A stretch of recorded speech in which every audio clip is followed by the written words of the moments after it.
kembali lagi bersama gua ZGMV cuy. Oke, pada video kali ini teman-teman ya, gua mau buat video nih teman-teman, sesuai di judul juga. Kali ini gua pengen bahas motor gua, lebih tepatnya cocok gak sih motor CBR K45R ini 150R dipakai harian cuy ya. Dipakai harian contohnya kayak berangkat kerja, mungkin bagi pelajar dipakai sekolah atau dipakai harian lah pokoknya ya. Nanti gue bakal coba bahas di video ini. Mungkin ada beberapa poin yang gue berikan, ada 8 kali guys ya. Ya jadinya langsung aja cuy ya, kita bahas sambil jalan aja cuy. Jadinya kalian ini juga bisa jadi referensi buat kalian lah. Kalau kalian pengen beli motor CBR 150R yang kode K45R yang kayak gue ini, jadi cocok gak sih dipakai harian ini motor? Mungkin gue langsung bilang ke intinya aja guys ya, ini motor tuh sangat amat cocok dipakai harian ya, menurut gue. Karena di sini gue bahasnya menurut ini ya, pengalaman gue selama gue pakai harian ini motor ya. Oke. Jadinya yang pertama yang bakal gue bahas itu mungkin dari konsumsi bahan bakar ya, ataupun bensin. Jadi si CBR ini kebagian Pertamax cuy.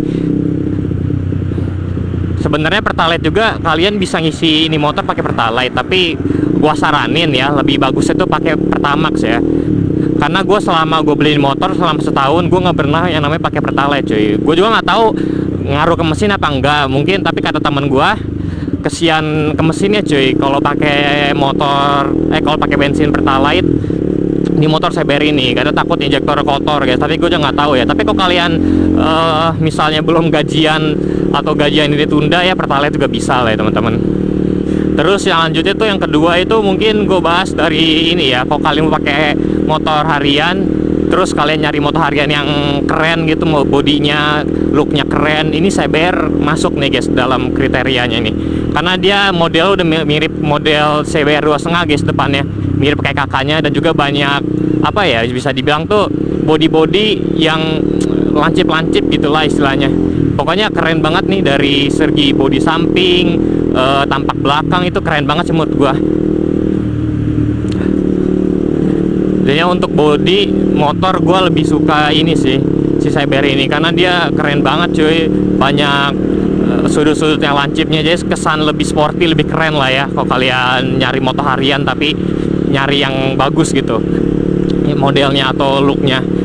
Paling ada yang nanya, bang, look yang bagus itu kan yang kelihatan mungkin R15 ya. R15 oke, tapi kalau dibalik lagi, kalau dipakai harian itu bakal pegel banget guys. Karena si R15 itu kan stangnya dia underyoke ya, di bos ketiga ya. Nanti kita bakal bahas itu juga. Jadi kita masuk ke poin ketiga. Poin ketiga mungkin gue bahas dari segini ya. Kalau kalian tinggi badannya 170 ke bawah, ini motor sangat cocok cuy. Karena di kelasnya ini motor joknya itu lebih pendek daripada kompetitor lainnya. Ya kalau kalian dipakai harian maupun dipakai cewek juga bisa guys, walaupun tinggi kalian 160 70 ke bawah lah ya, mungkin 166 atau 165 kalian udah bisa pakai ini motor kali ya. Walaupun agak sedikit jinjit, tapi kalau misalnya 165 ke atas itu udah, menurut gue udah nggak jinjit sih, sudah nampak sempurna. Ini gue tinggi 172, nampak sempurna cuy pakai motor ini. Karena terbilang joknya CBR ini juga pendek guys, lebih rendah lah, bukan pendek, rendah daripada kompetitor lainnya cuy. Kalau yang paling tinggi itu setahu gue R15 deh, yang paling tinggi joknya itu. Jadi cocok banget sih teman-teman kalau misalnya yang pendek tapi nyari motor sport firing harian ya. Ini CBR masuk nih guys, bagus banget, cocok lah ya. Oke, poin keempat gue bahas dari segi kenyamanannya kali teman-teman ya. Untuk kenyamanannya si CBR ini sangat amat nyaman menurut gue, karena dia itu stangnya itu upper yoke di atas segitiga cuy. Jadinya dia posisi ridingnya nggak terlalu nunduk alias tegap. Beda sama si R15 maupun GSX, karena R15 tuh kan dia underyoke, pegel banget tuh sama kayak GSX. Tapi si CBR ini dia upper yoke cuy, di atas segitiga. Jadi kita posisi ridingnya nggak terlalu nunduk, amat lah ya teman-teman. Dan cocok banget sih dipakai harian yang nggak mau pegel gitu kan, karena si Honda ini buat motor CBR ini kan sport firing touring ya, harian. Jadinya cocok banget lah kalau kalian kaum bapak-bapak ataupun anak-anak muda yang nggak mau pegel. Nih CBR oke nih, karena stangnya dia upper yoke cuy, di atas segitiga. Tapi kalau kalian modif stangnya kayak gue nih, stang Bipro ini udah agak nunduk lah ya, udah pegelnya agak kerasa. Tapi kalau kalian stang yang nggak dimodif atau masih bawaan pabrik, itu oke banget sih teman-teman. karena stangnya Apriok, cocok dipakai harian, dan juga kalau di kemacetan gak terlalu pegel lah nahan si beban di stangnya gitu. Oke lah pokoknya. Oke, poin selanjutnya poin kelima menurut gua dari posisi boncengnya. Jadi kalau kalian ngebonceng orang lah ya, itu mungkin menurut gua pegelnya kerasa guys, karena kita tuh nahan si penumpangnya di tangan kita cuy, di stang, terutama yang di bagian gas guys. Jadi kita agak nunduk ke depan karena si boncengnya juga kan pasti dia nahannya ke tangki sini guys. Jadi kita agak nunduk ke depan, terus kita nahan ke stangnya guys. So gue udah pengalaman tuh, itu nggak enak banget guys kalau dipakai boncengan. Walaupun ini cocok dipakai harian, tapi kalau boncengan itu gue nggak nyaranin sih, karena nggak enak banget cuy, tangan kita nahan di stangnya guys. Dia agak pegel di pergelangan, terutama yang di kanan nih, yang gas, karena kita nahan gas kan teman-teman. Itu sih menurut gua selama gua pakai harian, kalau ngebonceng kerasanya wow, pegelnya kerasa banget cuy. Tapi kalau kalian mau nyoba ya silahkan ya, monggo, nggak ada yang ngelarang ya kan. Ya itu dia untuk poin kelima yang gua sampaikan. Terus poin keenam, ada lagi poin keenam guys, yang dimana poin keenam ini gua bahas ini teman-teman. Kalau kalian dipakai harian terus macet-macetan, ini motor cocok banget guys, karena stop and go nya enak banget guys. Ini motor di jalan padat ini oke banget, karena nih mesin juga kan udah diberkati fitur assistant sliver clutch ya setahu gua. Jadinya dia permindahan giginya lebih halus, dan juga koplingnya jadi lebih enteng guys. Jadi enak banget kalau stop and go di kemacetan, terutama kan di Indo kan sering macet ya, apalagi di Jakarta tuh di jam-jam pulang kerja macet. Ini motor tuh cocok banget, enak banget lah dipakai harian.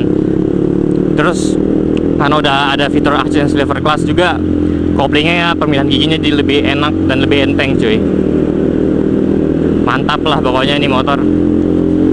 Oke, poin selanjutnya itu poin yang ke-7 mungkin teman-teman ya. Aduh gue lupa poin keberapa, pokoknya yang ke-7 kali ya.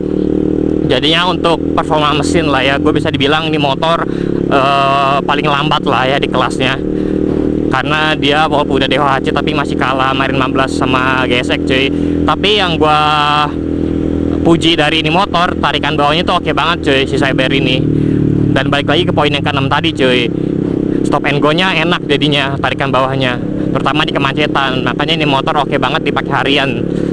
Terakhir gue coba nih motor top speed tuh dia belum mentok sih, itu baru gigi 5 udah di 130. Itu belum limit ya. Gue tes kemarin itu di Ice BSD cuy, mentoknya 130 di gigi 5 ya.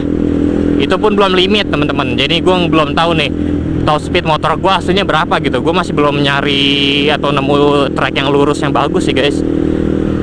Mungkin next video lah ya, gue bakal coba tes speeding di Ice BSD ya. Jadi ini motor performa mesinnya gue bilang lambat, tapi untuk stop and go di kemacetan untuk harian dipakai kalian itu enak banget guys. Dan poin terakhir yang ke-8 mungkin gue bahas dari suhu mesin ya. Jadinya kalau kalian pakai ini motor, terutama dipakai macet-macetan tuh, terus gak jalan-jalan, jalannya dikit-dikit, nah itu suhu motor tuh kerasa banget guys panasnya di area samping bodi sini guys, kiri kanan. Terus kerasanya di paha kalian cuy. Dan suhu motor kalau kalian pakai voltmeter, karena si Cyber ini kan bawaan dari pabrik, dia nggak ada voltmeternya guys ya, jadi nggak bisa tahu suhu motor kita berapa. Di sini gue udah pakai. Terakhir tuh gue coba di kemacetan tuh gue pakai di deket Dramaga tuh waktu pas kemarin. Itu macet parah dan suhu motornya itu nyampe 85 derajat Celcius ya. Itu sumpah panasnya kerasa banget di paha, nggak enak banget guys ya. Tapi panasnya masih bisa ditoleransi lah ya. Kalau mungkin kalau 250 cc ke atas kayak Moge mungkin itu panasnya udah nggak ketolong kali itu guys ya.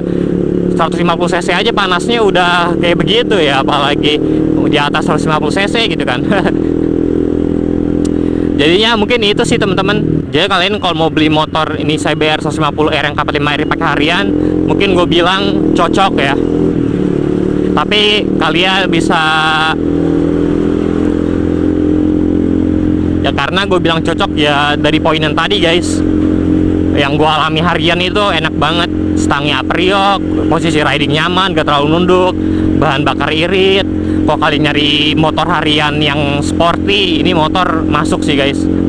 Karena banyak apa sudut-sudutnya lancip-lancip yang keren lah, yang sangar-sangar, terus sama model rip 2,5, terus sama ya mungkin kekurangannya ada di bonceng ya, itu yang bikin pegel sih teman-teman, sama di suhu motor ya.